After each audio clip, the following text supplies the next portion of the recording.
Olá pessoal, sejam todos muito bem-vindos a mais uma aula de Cálculo Diferencial Integral 1. Como vocês estão? Espero que esteja tudo bem. O tópico de hoje é Funções Parte 3. Lá no Moodle vocês encontram três conteúdos já tratando um pouco sobre as funções. Tá? Introdução acerca das funções, Funções Parte 1, Funções Parte 2. Nesse material vocês encontram um pouco do contexto histórico sobre funções, explora a noção intuitiva, a noção de função por meio de conjuntos, a definição de função, domínio, contradomínio, conjunto imagem. Também tem um pouco sobre o estudo do sinal de uma função real. Depois entramos em coordenadas cartesianas, definimos a equação que mede a distância entre dois pontos no sistema de coordenadas, falamos também do gráfico de funções e também analisamos a função crescente, a função decrescente, a função constante, funções por partes, que vocês também já manipularam um pouquinho lá no GeoGebra, e falamos também sobre taxa de variação média de uma função. No vídeo de hoje eu trago dois novos tópicos: função injetiva, sobrejetiva e bijetiva, tá? E função par e função ímpar serão os assuntos da aula de hoje. Então, me acompanhe aqui nas explicações. Vamos iniciar. Função injetiva. Uma função f de a em b é injetiva ou injetora quando elementos de a são transformados pela função em elementos de b. Ou seja, não há elementos em b que seja imagem de mais de um elemento de a.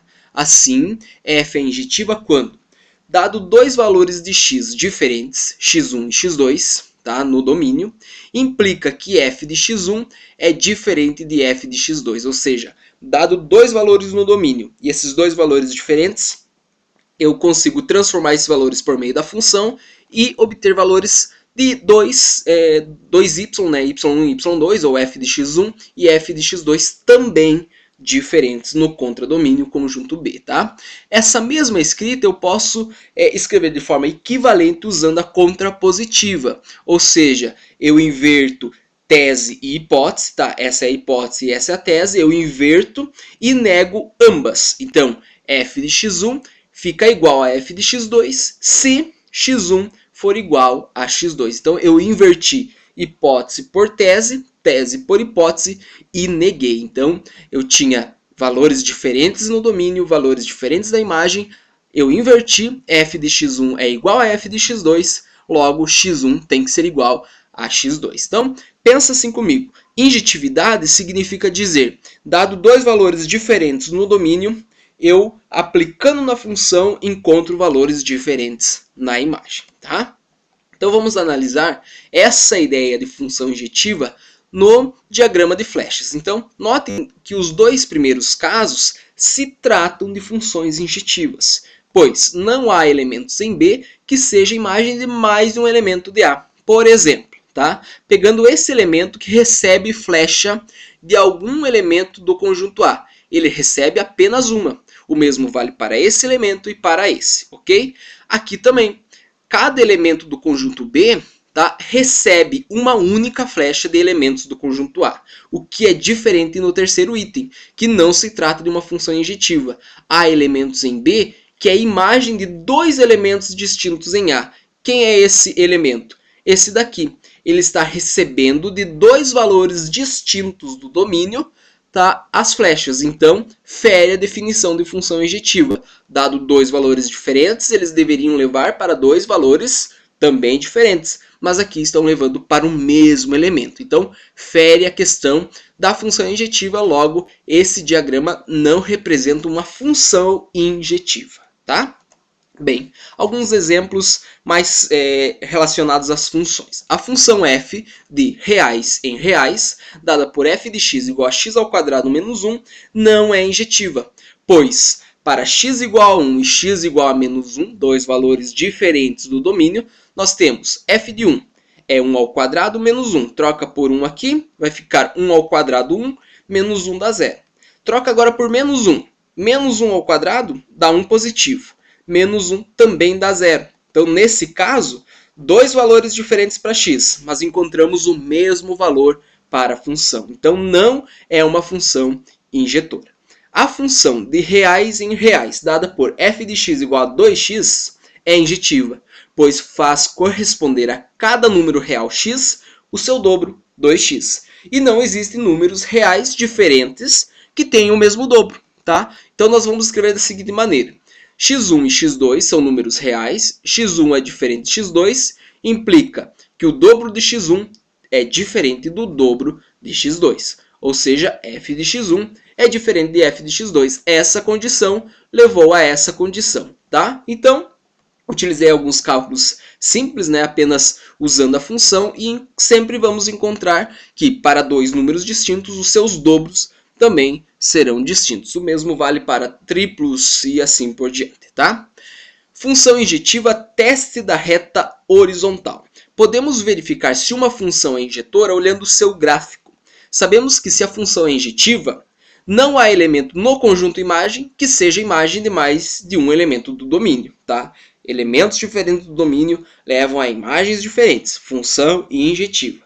Assim, imaginando linhas horizontais, cortando o gráfico, essas linhas só podem cruzar o gráfico uma única vez para cada valor de y. Então vamos para os exemplos. Então eu tenho duas situações aqui e nós estamos analisando o teste da reta horizontal. Ou seja, eu vou traçar retas paralelas em relação ao eixo x, e se ela cortar o gráfico da função em mais de um ponto, não caracteriza a função injetiva. Então, note que esse exemplo não caracteriza a função injetiva. As linhas horizontais, essa e essa que foram traçadas como exemplo, intersectam o gráfico mais de uma vez. A função não é injetiva, tá? Essa linha horizontal cortou o gráfico em 5 pontos diferentes. Ou seja, para x1, x2, x3, x4 e x5, eu tenho o mesmo f de x, tá? E aqui, dois valores iguais e aqui a mesma coisa. Então, vamos ver a diferença de função injetiva pelo gráfico.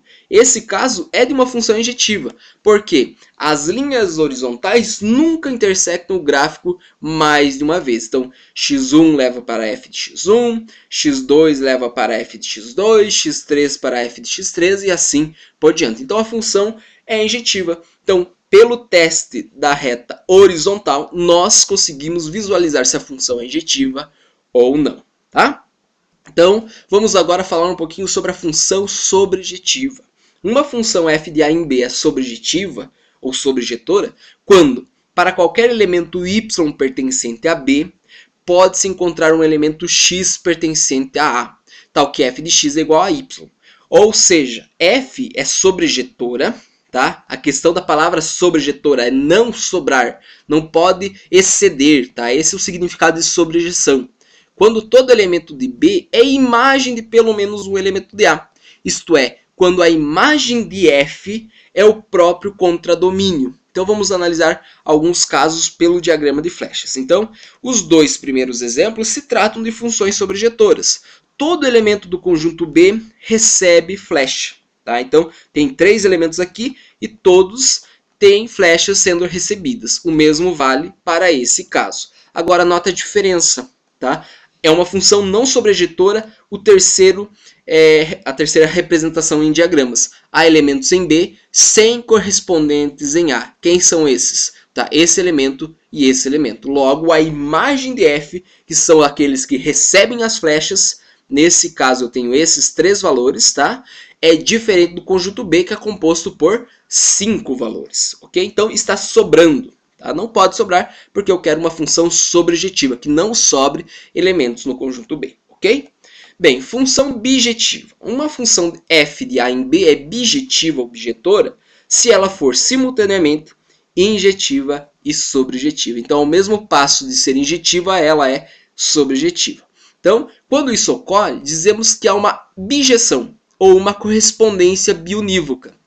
Muito comum esse termo dentro da licenciatura em matemática, de cursos de matemática, principalmente cálculo, álgebra, análise, matemática elementar, essas disciplinas que envolvem bastante do contexto algébrico, tá? Então, bijeção, a própria geometria tem essa questão de correspondência bionívoca também, entre A e B, tá?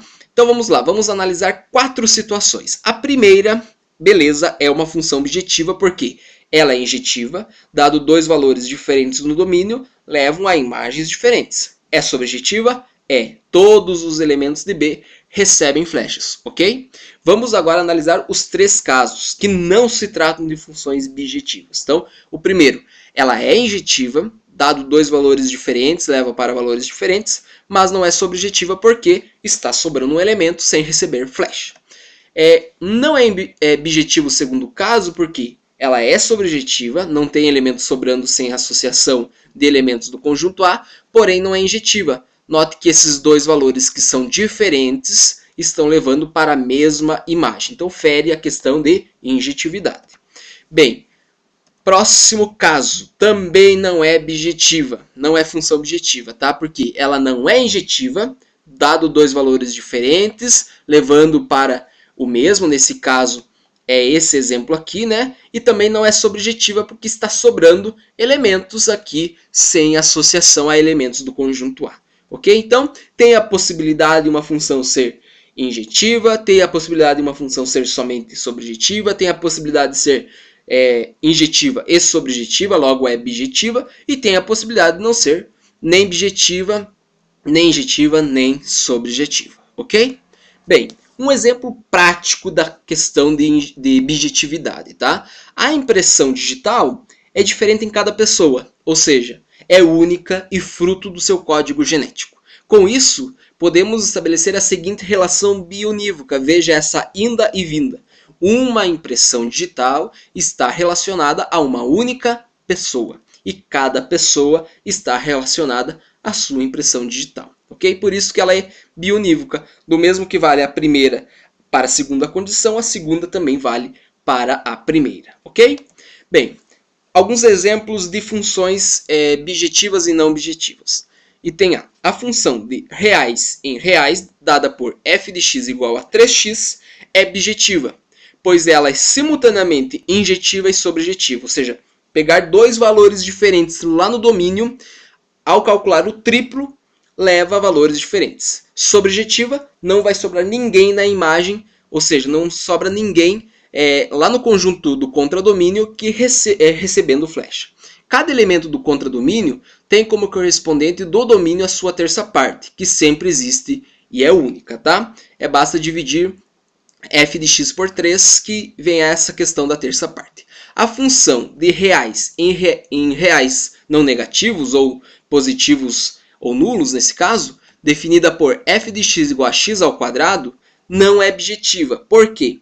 Embora ela seja sobrejetiva, que não sobra nenhum elemento lá no contradomínio, ou seja, a imagem é igual ao contradomínio, ela não é injetiva. Por quê? Eu posso pegar 2 valores que são 13 menos 3, já que o domínio é os reais, né? 13 menos 3, e f de 3 é igual a f de menos 3, porque dá 9, né? 3 ao quadrado 9, menos 3 ao quadrado também é 9, o que fere a questão de bijetividade, porque ela não é injetiva. A função de reais em reais, dada por f de x igual a 2 elevado a x, também não é bijetiva. Embora seja injetiva, dado 2 valores diferentes do domínio, leva a valores diferentes na imagem, ela não é sobrejetiva. Por quê? Não existe um elemento no conjunto dos números reais, tal que essa função 2 elevado a x dê zero ou dê negativo. Tá? Vamos analisar um exemplo aqui, aplicando a construção do gráfico no GeoGebra. Então, no campo de entrada, eu vou digitar f de x igual a 2 elevado a x. E a pergunta é, o gráfico corta o eixo x? Passa pelo eixo x? Bem, a resposta é não. Eu vou aqui apenas contextualizar, dando um zoom na nossa tela, e vocês vão verificando que o gráfico da função sempre vai deixando um espaço entre o gráfico da função e o eixo x. Tá? Sempre está sobrando um espaço aqui entre o azul do gráfico e o eixo x. Tá? Eu vou dar mais alguns zooms para que vocês verifiquem essa questão. Tá vendo? Que sempre está sobrando um espaço em branco.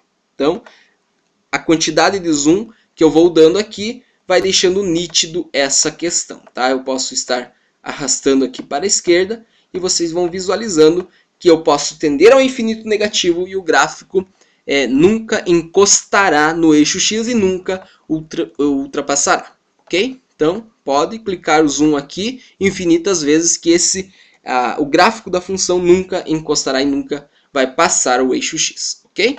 Bem, voltando aqui na nossa apresentação, continuando, nós temos, para praticar, algumas questões eu vou deixar para que vocês exercitem essa questão de injetividade, sobrejetividade e bijetividade com algumas análises. Então, primeiro, analise o gráfico ao lado e identifique quais são funções injetivas. Então, aplica o teste da reta vertical, tá?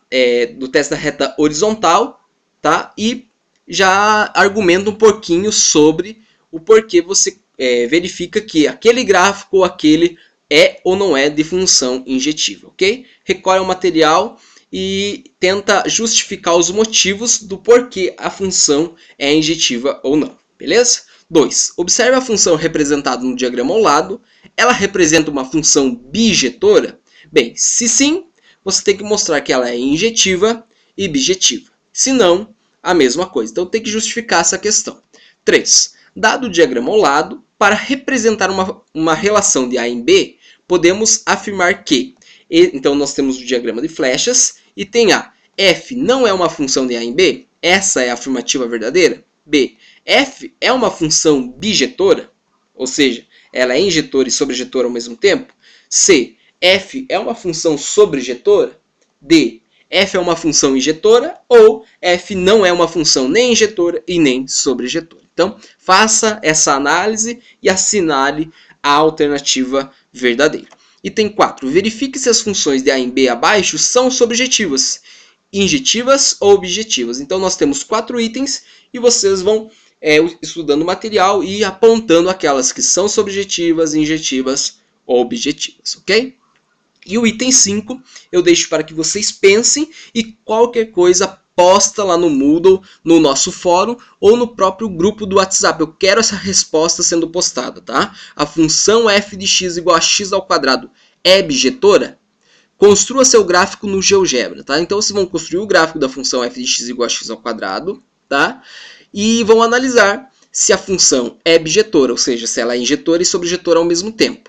Em seguida, eu gostaria que vocês alterassem o domínio da função, colocassem ali nos comandos do software GeoGebra algo para que restrinja o domínio da função para que ela se torne uma função bijetora. Então está claro que essa função não é bijetora pelo argumento que foi dado aqui.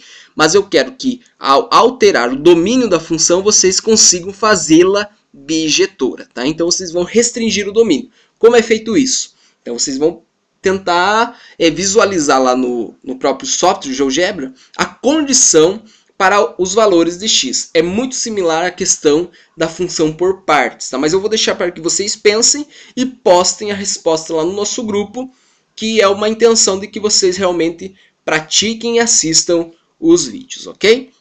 Então vamos para frente. Função par e função ímpar, que é o último tópico desse vídeo. Definição.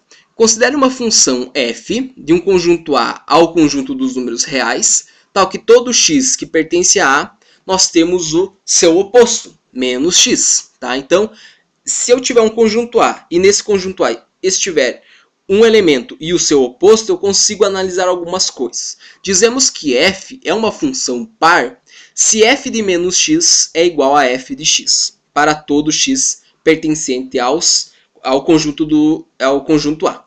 Então, o que vocês vão fazer? Para verificar se uma função é par, vamos trabalhar um pouco no contexto algébrico ainda. Calcula f de menos x e compara com a função dada. Se for igual, a função é par. Se não é, passa para a próxima condição.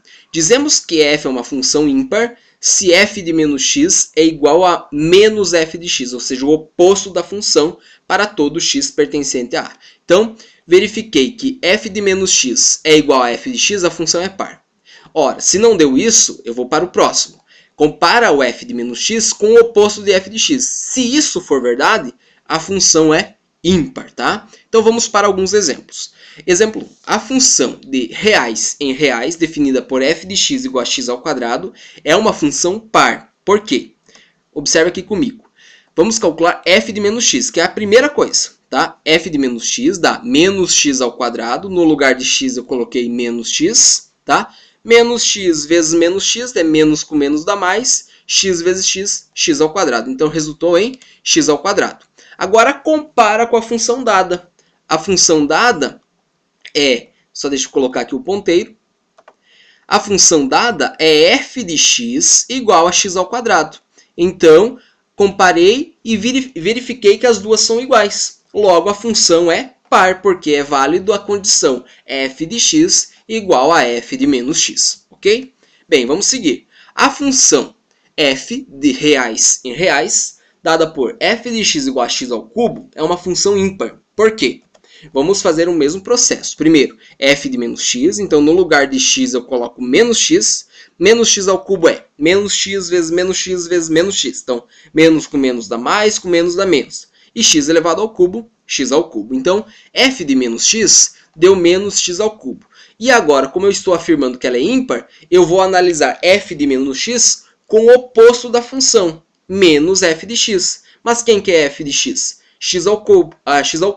E o oposto é menos x ao cubo. Então, comparando, são iguais. Logo, f de menos x é igual a menos f de x. Então, a função é uma função ímpar. Ok? Então, para verificarmos se uma função é par, tá? Eu preciso fazer o quê? Função par. F de menos x tem que ser igual a f de x. Então, essas duas funções que eu vou comparar. E para a função ser ímpar, f de menos x é comparada com o oposto da função. Ok? Então, agora vamos para frente e continuar no próximo exemplo. A função de reais em reais, dada por f de x igual a x na quinta menos 2x ao cubo, é função par ou função ímpar? Então, vamos primeiro calcular f de menos x. Então, vai ficar menos x na quinta menos 2 vezes menos x ao cubo. Eu troquei no lugar do x por menos x. Então, menos x na quinta, sinal negativo, expoente ímpar, fica negativo. Menos x na quinta. Sinal negativo, expoente ímpar, fica negativo, só que como está multiplicando por um número negativo, fica positivo. Então, f de menos x fica menos x na quinta mais 2x ao cubo. Tá? Comparando com a função dada, elas são diferentes. Logo, não se trata de uma função par, porque ao comparar f de menos x com a função, deu diferente. Ok? Então, vamos agora para a segunda tentativa, verificar se ela é uma função ímpar. Então, eu vou comparar a função f de menos x, que é essa primeira, com o oposto da função. Então, menos, abre parênteses, x na quinta menos 2x ao cubo, que é a função dada. Faz a distributiva do sinal, menos x na quinta, está aqui, menos com menos, mais 2x ao cubo. Compara essa terceira linha com a primeira. Deu igual? Função ímpar. Então, f de menos x é igual a menos f de x. Então, a função f de x igual a x na quinta menos 2x ao cubo é uma função ímpar. Ok? Quarto exemplo. Toda função é par ou ímpar? Bem, vamos analisar isso. Dada a função f de x igual a x ao quadrado menos 2x, um exemplo, eu vou calcular, primeira coisa, sempre estou fazendo isso, calcular f de menos x. Então, menos x ao quadrado menos 2 vezes menos x. Então, menos x ao quadrado, já sabemos que dá x ao quadrado. Menos com menos, mais 2x, tá? Compara com a função para verificar se é função par. Então, x ao quadrado menos 2x. Com isso é diferente. Então, não é função par. Está diferente por causa do sinal aqui, né? Positivo, negativo. Então, não é função par. Vamos analisar se é uma função ímpar. Bem, vou comparar o que eu tenho, menos o f de menos x, né? X ao quadrado mais 2x, com o oposto da função. Então, menos, abre parênteses, x ao quadrado menos 2x. Faz a distributiva, menos x ao quadrado, menos com menos, mais 2x. Compara essa função com a função f de menos x. Ora, deu diferente também. O sinal aqui é negativo e aqui é positivo. Logo, não é ímpar. Bem, não deu função par, não deu função ímpar. Então, toda função é par ou ímpar? Não. Tá? Existem funções que não são nem função par e nem função ímpar. Ok? Bem, vamos para uma análise da função par e da função ímpar no gráfico. Se f de x é uma função par e xy, que é um par ordenado lá no sistema de coordenadas cartesianas, tá? É um ponto no gráfico, então y é igual a f de x, que é igual a f de menos x. E temos que menos x, f de x, também é um ponto do gráfico da função. Então aqui nós temos uma definição de função par no gráfico e vamos fazer uma análise utilizando o gráfico. O que isso significa? Por consequência, o gráfico de uma função par é simétrico em relação ao eixo y, ao eixo que está na vertical, ao eixo das ordenadas. Então, observe o seguinte exemplo. Então, se x, f de x e menos x, f de menos x são pontos do gráfico, como aqui nos mostra, né? X, f de x, menos x e f de menos x. Então, os dois são pontos do gráfico. Se, por exemplo, esse ponto aqui, tá, tivesse coordenada 4 e 7, o ponto, e fosse ponto do gráfico de uma função par, o ponto menos 4 e 7 também seria, ou seja, valores opostos para o domínio, x e menos x, 4 e menos 4, mas o mesmo valor para a imagem, f de x é igual a f de menos x, exatamente o que está aqui, né? f de x é igual a f de menos x. Então, note que essa parte azul até o ponto 1 aqui, se eu considerar do menos infinito até o zero no domínio, essa parte do gráfico é simétrica em relação a zero a mais infinito. Tá? Ou seja, essa parte em azul até o eixo y, ela coincide com essa parte azul, dobrando-se o sistema de coordenadas em relação a esse eixo de simetria. Ok? Bem, função, agora vamos analisar a função ímpar, né? Dado um ponto xy, que é ponto do gráfico da função ímpar, então, menos y é igual a menos f de x. E temos que menos x, menos f de x também é ponto do gráfico da função. O que isso significa? Por consequência, o gráfico da função ímpar é simétrico em relação à origem, diferente da função par, que é simétrico em relação ao eixo y. Então, a função ímpar é simétrica em relação à origem, ao ponto 0, 0. Então, xf de x e menos x, f de menos x são pontos do gráfico, tá? Eles estão aqui. X, f de x, menos x, f de menos x. Então, se, por exemplo, esse ponto tivesse coordenada 2 e 3, e o gráfico for de uma função ímpar, logo o ponto menos 2 e menos 3, tá? O oposto de x e o oposto de y, também é um ponto do gráfico da função ímpar. Tá? Note que do menos infinito até o zero, ao zero até o mais infinito, se eu fizesse a rotação dessa parte, tá? Em relação à origem, ela se encaixaria perfeitamente nessa outra parte. Ok? Então ela é simétrica em relação à origem e não ao eixo y. Ao eixo y é a função par. Ok? Bem, algumas questões para que vocês pratiquem. A primeira, classifiquem em função par ou ímpar as funções f de x igual a x na quarta menos 5x ao quadrado, g de x igual a x menos 1, p de x igual a 2 menos x ao cubo, q de x igual a 3 elevado a x e m de x igual a x ao quadrado menos 3 sobre x ao cubo.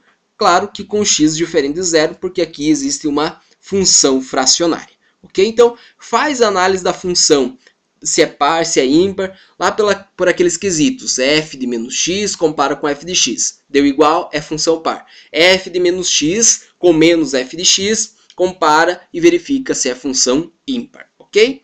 Ou talvez se trate de função que não é par e nem ímpar, e talvez se trate de função que é par e ímpar ao mesmo tempo. Bem, questão 2. Se o ponto 5 e 3 estiver no gráfico de uma função par, que outro ponto deverá estar no gráfico também? Então, as análises da última questão, análise gráfica da função par e da função ímpar. Se o ponto 5 e 3 agora estiver no gráfico de uma função ímpar, que outro ponto também deverá estar nesse gráfico, ok? Item 3. Uma função tem o domínio de menos 5 a 5 e uma parte do seu gráfico é mostrada na figura a seguir. Então, nós temos que o domínio da função é de menos 5 a 5. Porém, nós conseguimos ver que apenas está representada uma parte do gráfico, tá? Porque o domínio aqui é de 0 a 5. Então, eu quero que vocês façam o seguinte. Complete o gráfico de f, sabendo que f é uma função par. Então, faz a ilustração do gráfico, o esboço do gráfico, considerando, primeiramente, que se trata de uma função par. Depois, num outro gráfico, representa, sabendo-se que a função é de uma o gráfico da função é de uma função ímpar. Okay? Então, dois gráficos que se vão construir a partir desse início da construção dada nesse esboço. Okay? Item 4. Verdadeiro ou falso? Se f é uma função par, então f não é uma função ímpar. Justifique sua resposta. Isso é dizer o seguinte: existe função que é par e ímpar ao mesmo tempo? Se sim, eu quero que vocês mostrem qual é, ok? E no próximo vídeo, quarta-feira provavelmente, eu vou explicar e disponibilizar lá no Moodle o assunto função composta e função inversa. Espero que esse vídeo de hoje tenha contribuído para essa questão de injetividade, subjetividade, bijetividade e também sobre função par e função ímpar. Então o próximo assunto que veremos é função composta e função inversa. Qualquer dúvida, posta no fórum, posta no nosso grupo no WhatsApp, que nós vamos estar discutindo qualquer questão, qualquer eventualidade de dúvidas que vão surgindo ao longo do nosso curso, ok? Tenham todos uma boa semana, bons estudos e até mais. Forte abraço!